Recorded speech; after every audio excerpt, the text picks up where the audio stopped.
So this bag untuk mami, lecturer, officer, student dekat luar sana, you kena grab this bag. Senang nak jaga, boleh masuk banyak barang. Okay, this one Michael Kors Marilyn medium tote bag, include colour luggage tau. Dia warna brown macam tu. And kenapa I cakap dia senang nak jaga? Sebab dia pakai mattress tau, piano leather. So tak mudah scratch, tak mudah wrinkles.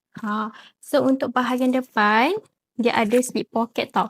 You boleh selit barang yang you jenis nak keluar masuk barang tu macam phone, power bank, kunci kereta boleh letak kat sini. So kalau nak lagi secure, main compartment dia ni berzip. So you boleh simpan barang lah. Yang ini you boleh masuk iPad, tablet. Okay, and then ada one zipper pocket dekat bahagian dalam. So, sangat ringan, senang nak jaga, boleh masuk banyak barang. You kena ada this bag. Okay, so grab now dengan flash go sebelum sold out. Item kita 100% original direct from outlet USA. You akan dapat 30 hari warranty, boleh installment and item ready stock.